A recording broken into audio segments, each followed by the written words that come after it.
This is Little Green Ghouls, and welcome back to Goosebumps Revisited, a series where I break down a classic Goosebumps book and any episode that goes along with it. I will also be tolling up some of our Goosebumps cliches and classic moments. This week, I'm excited to visit Why I'm Afraid of Bees. This was one I read, but didn't really remember the details of, other than of course the obvious body swap. It's definitely one of the weirder books, and doesn't bother with any sense of realism. This is a body swap gone wrong story, all of The Fly, and Stein has a lot of fun turning Gary into a bee. It irritated me a bit by the end with some lazy writing choices, but it's still worth checking out if you haven't read it before. When looking at the original cover, it's one that lets you know what you're in for. I've read criticism that Gary's mind is in the bee's body, so the cover shouldn't have his face, but I think this is more effective in instantly letting you know what this book is going to be about. It's definitely a bit on the goofy side for scary, but I think that works considering the content of the story. One thing I don't love about the cover is that it's just a whole lot of orange and yellow, but that's just a me thing. I actually really like the 2005 version with the yellow slime border. The addition of the lime green to the title and Gary's wings makes it pop a little bit more. Although it does crop the image quite a bit, which I'm generally not a fan of, but this time it brings more balance to the cover. Sadly, Why I'm Afraid of Bees never got a later 2000s updated cover, probably because it was never one of the more popular stories. Why I'm Afraid of Bees had a little merchandise, which was honestly more than I was expecting. It had this really cool folder, which I for sure would have chosen if I'd ever come across it as a kid. It also had another one of these lithographs, which I just need to commit to collecting because I always loved them. It also had this weird-ass self-love Bisa card that says, "The Bisa card is a card that lets you be yourself. It says you don't have to trade places with anybody because you're okay just the way you are. So believe in yourself and carry Bisa. It gives you the credit you deserve." And our merchandise wouldn't be complete without, of course, a pog. On the last page of Why I'm Afraid of Bees, we have the start of the What Gives You Goosebumps contest, where kids were instructed to send Stein a 25-word max response about what scares them, along with a photo, and then the winner would have their photo monsterized by special effects experts. They had 6 winners to this, but we won't start seeing any results until book 26. However, be on the lookout for my Goosebumps flashback video this Saturday, because I'm going to make that the focus, because I'm impatient. Our front tag says, "He's no ordinary human being," and honestly I love this one because I had to stop myself from making bee puns throughout this entire video. Also, this is the only time black font was chosen for the tag, so enjoy that fun fact. Our back tag says, "Right brain, wrong body," which is again this book letting the reader know exactly what they're getting into. Maybe they were worried that if they were more vague, kids would pick up a bee-themed book. As per usual, let's read the summary on the back. Gary Lutz needs a vacation, from himself. Bullies are constantly beating him up. His only friend is the computer. Even his little sister doesn't like him. But now Gary's dream is about to come true. He's going to exchange bodies with another kid for a whole week. Gary can't wait to get a new body, until something horrible happens, and Gary finds out his new body isn't exactly human. This book begins with essentially a trigger warning for you if you have a fear of bees, just in case the bee boy on the cover wasn't enough to tip you off. If you're afraid of bees, I have to warn you. There are a lot of bees in this story. In fact, there are hundreds. We meet our hero for this book, Gary Lutz, who is a lonesome kid without any friends. He's not sure why no one likes him, and it's genuinely kinda sad. He even describes staring at himself in the mirror for literally half an hour, trying to figure out if he's weird looking or something, and if that's the reason he doesn't have any friends. Gary is spending the summer afternoon reading comic books under a big old maple tree when he gets distracted by a persistent bee. This leads to accidentally spying on his neighbor Mr. Andretti, who seems to be a secretive beekeeper of some sort. We learn that in addition to being unliked by society at large, Gary's a big old fraidy cat whose fears include dogs, big mean kids, the dark, loud noises, swimming in the ocean, his sister's cat, and most of all bees, which is really unlucky for him because it's not like beekeeping is that common of a hobby, and he has it right next door. I would actually love to keep bees, but my partner is deathly allergic to them, and I'd rather not risk killing him for some honey. Anyways, as we're getting more detailed beekeeping info via Stein, Gary notices that Mr. Andretti is covered head to toe in bees in a chapter cliffhanger. He shouts that the bees are out of control and for Gary to run. This was actually a power move for Mr. Andretti, and he reveals it was just a prank, bro. He also tells Gary, "I guess that'll teach you to get a life and stop staring at me all day," which I suppose is a fair response when you have a little creeper child watching you in your own backyard. Gary is a bit of an odd duck, because now that he's inside his house, he goes into a multi-paragraph ode to peanut butter and jelly, because apparently he's very passionate about it. I guess this is just mostly a setup for his mom to offer him a peanut butter and honey sandwich instead, so Gary can be like, "No," because of bees, you see. Later that day, Gary ventures on over to the local playground, just in time for a game of softball, only for him to end up as that poor kid who gets picked last and nobody wants. They even have a special Lutz rule, where he gets 4 strikes before he's out. Although honestly, I could have used that too, because sports are not my jam, and baseball was probably the worst one in PE. The Lutz rule does him no good, and he still strikes out. He then does a sad Charlie Brown walk off the baseball diamond and straight home. Unfortunately for Gary, the bullying continues, and he runs straight into Barry, Marv, and Carl, who are the meanest bullies around. They live up to their reputation and punch Gary straight in the nose. At his house, he's cleaning his bloody nose, then Claus the cat decides to get a few hits in too, and terrorizes Gary, as if this kid hasn't gone through enough today. He goes downstairs and finds his mom making peanut butter cookies, and he makes a remark how the peanut butter better not have honey in it. I'm familiar with people hating bees, but I've never seen this hatred transferred onto honey. Gary's bad day continues as he struggles to get the lid off the peanut butter, only for his younger sister to get it off with 2 fingers. Gary needs a vacation. But his bad day doesn't end there. Instead of retreating to his room like I would've, he heads out for a bike ride around the block. He's having a good time and he spots Judy, a girl he has a crush on. Gary tries his best to impress her with some "I can ride my bike with no handlebars," only for it to go about as well as you would expect at this point, and we get a chapter cliffhanger where Judy shrieks for him to watch out for a car. But really, she should have shouted lamppost, because that's what he crashes into, and there's really no mention of a car on the next page. He totals his bike and lands in a puddle. To add insult to injury, the 2 girls laugh and walk off. This child needs to call it a day and go to bed. He finally does what I would have done hours ago and retreats to his computer in his bedroom. We learn that Gary is all about PC gaming and message boards. I too found myself in love with message boards as a young nerd. His favorite message board is called Computa Note, which tragically doesn't exist according to my 5 seconds of research. Despite being an online child, Gary doesn't know to ignore pop-up ads. The one that catches his eye says, "Take a vacation from yourself. Change places with someone for a week." Gary is primed for an ad targeting his insecurity, so he clicks it and finds an address to visit for a consultation. He makes up his mind to visit the person-to-person vacations office after school. Gary is a very independent child in spite of all the shit he's dealing with. I didn't even want to make my own doctor's appointments until at college. I do love that the setup for this story is an online ad offering to switch places for a week. Has anything ever good come from clicking a pop-up ad? The next day, Gary sticks to his plan and heads on over to this mysterious office. He meets Miss Carmen, who's running this show, and she assures him that there are plenty of kid customers who come in and want to trade places with other kids for a week. Gary's picturing a trading spouses type situation and looks through a binder of potential kids to trade places with. He learns that he won't just be trading spaces, he will be switching his mind into another kid's body while they switch into his. This is some high-tech science going on. It also seems to be free, which almost confuses me more. Gary puts down his bio so another kid can ask to switch with him, which leaves us both wondering who on earth would want to be Gary given what we know about him. As he's leaving, Miss Carmen lets him know that she'll be in contact in case anybody wants to switch with him. On his walk home, he's reminded of why he needs a new life because Carl, Marv, and Barry beat him up once again, this time leaving him with a black eye. We jump to a few days later and Gary has been impatiently waiting for his call. Right after being tormented by Mr. Andretti's bees again, he finally gets a call that some boy wants to trade bodies with him. This is a very quick process, I guess, because Miss Carmen's like, "Cool, I'll be there over in 20 minutes to switch the bodies." I want to know what year this takes place in. We learn that some super cool athletic kid named Dirk wants to switch with Gary because Gary's good at math and he needs to up his grades for summer school. We move this story right along because within a page, Gary is all hooked up to the equipment that's been set up on the kitchen table, and we get a chapter ending with a zap as Gary is transported to his new body. In theory, because we all saw the cover and the kitchen just so happens to be crawling with bees. Gary quickly finds out mid-flight that he is now in the body of a bee. All of this is a lot of fun so far, as Gary figures out how to use all his new body parts and even admires an extra set of eyes on top of his head that lets him see directly above him. Gary is not fully ready to embrace the bee experience though, and he tries to tell Miss Carmen what happened because apparently she just zapped this kid and then took off out the back door. He tries shouting in her ear for help, and she in response of course just swats him away and then almost runs him over with her car. He's able to take flight again and is getting the hang of his new wings. He has a brief encounter with the caterpillar where we learn he can't talk to the other bugs. He then heads to the window where he sees his body seemingly occupied by Dirk because he's requesting taco chips and having a grand old time. I like to imagine that Dirk's body is being inhabited by a bee right now and his parents are coming home to him just repeatedly walking into the window in confusion.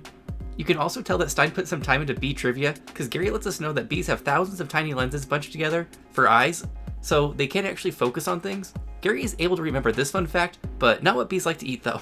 He gets sidetracked on his food mission and attempts to talk to his dad, who only ends up launching Gary into the grass with the screen door.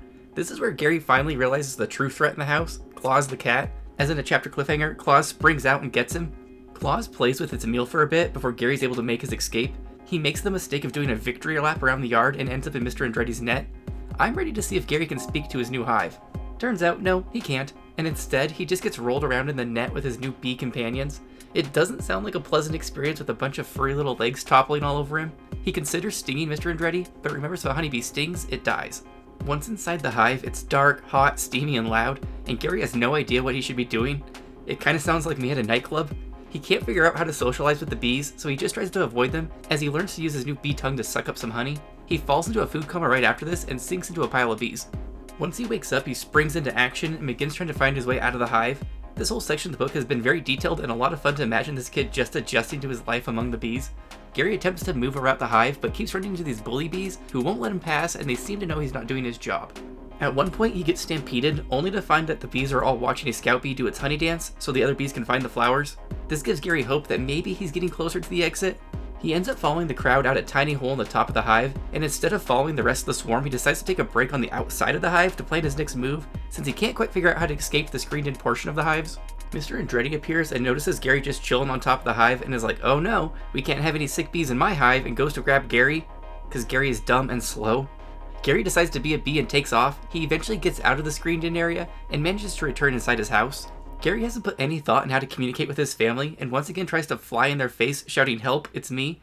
It doesn't work with his mom and dad, and shocker, it doesn't work with his sister Chrissy either. Chrissy doesn't play though, and she grabs a fly swatter and is ready to end this extra annoying bee that won't get out of her face. Gary almost gets swatted because he really likes to just sit still when danger is present.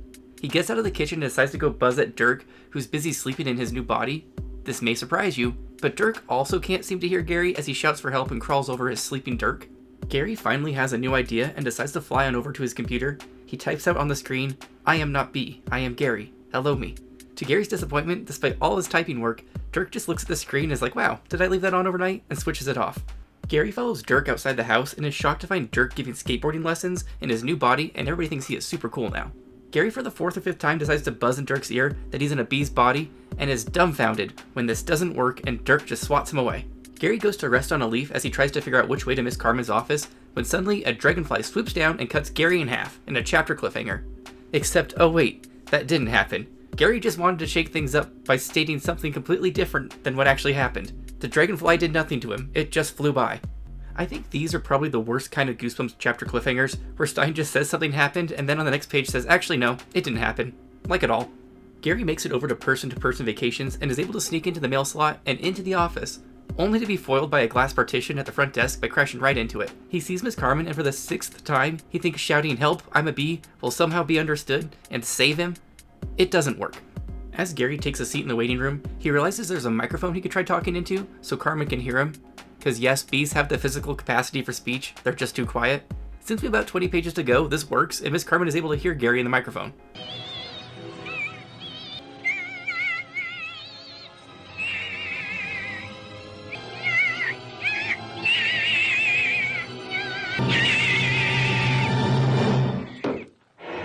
He explains how a bee must have been in the machine, and she's like, oh, that explains Dirk's body's strange behavior.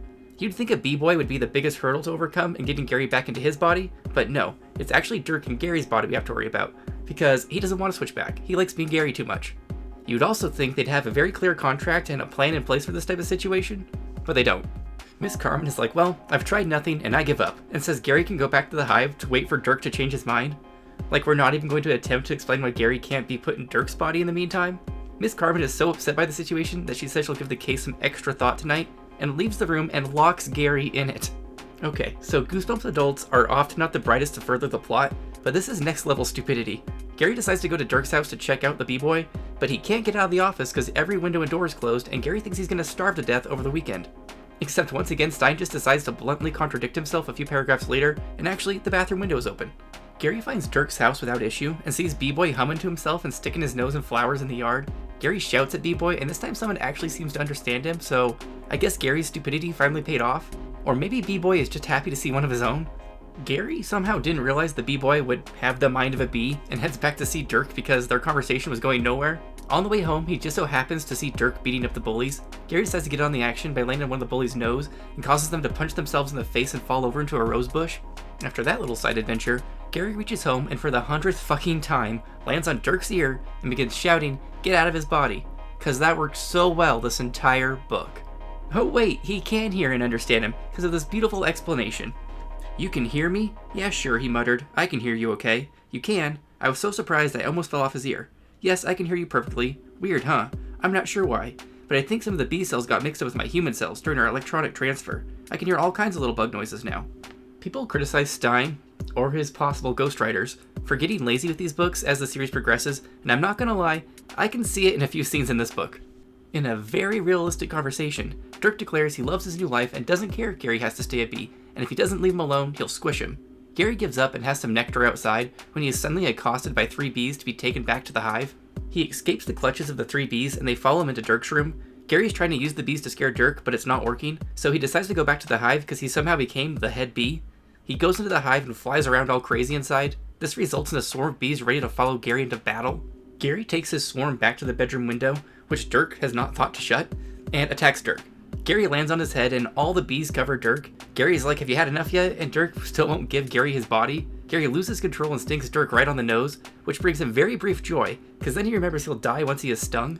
He fades to black, and then we cut to the next day and he's back in his old body under the maple tree in the backyard, without further explanation than, was it the bee sting? Did the shock of the sting send us all back to the bodies we belonged in?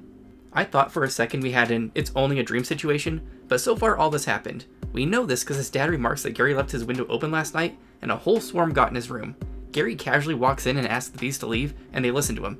We then jump 1 month into the future, and Gary is enjoying his new life that Dirk carved out for him and his new sense of confidence. He even runs into Dirk at the park and is like, it's no big deal trying to steal my body and kill me, we're friends now. But it wouldn't be Goosebumps without a twist, and we end this book with Gary revealing he's learned how to suck pollen out of plants by rolling up his tongue and sticking it on in, and that's how it ends. There wasn't an episode adaptation of Why I'm Afraid of Bees, but Spongy444 in the comments suggested I watch Teacher's Pet, and I'm going with it because why not? I don't recall this episode whatsoever, so let's read the little blurb. While on a class trip to the woods, Becca becomes convinced that something sinister is going on, and soon she and her friend Benji find themselves beset by horrifying creatures determined to devour them. This sounds like it has potential, so let's get started. The episode begins with Becca trying to set the mood. You can hear the cries of tormented souls. Yeah? How do you know? It's an old legend. Goosebumps loves these kind of shots. I think almost every episode includes one.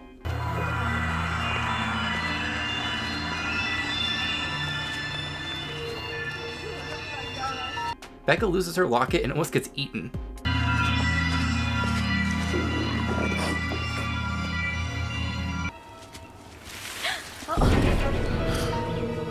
By a wild domestic rabbit. Hello, bunny. Just kidding, it's a mutant. This would make me so sad if I had to watch it. They are also expert hunters.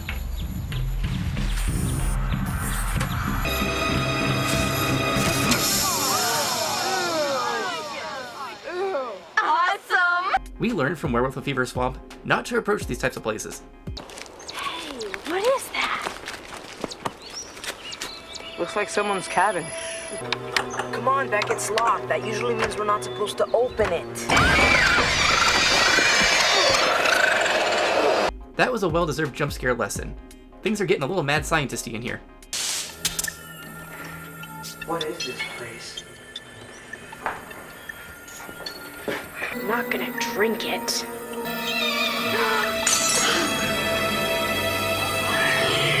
Oh shit, it's the Deadites.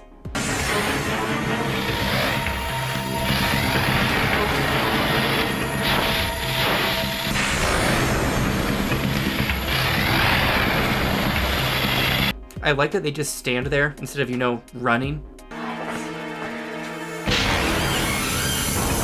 What are we gonna do? Don't make any sudden movements.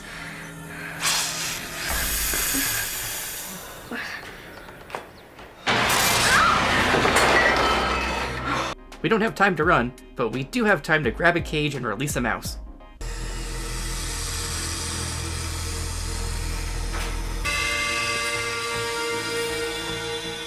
Becca is really going through it in this episode.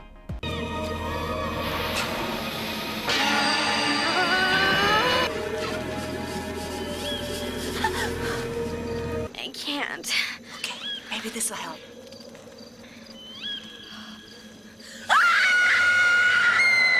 Oh shit, we're mixing and matching animals, I see. Monkey. Owl. This episode is great. I have created a new dominant species. You're the prey.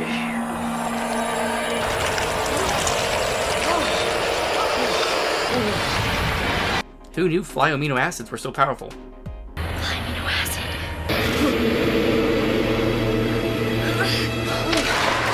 I think we have some asshole victims here.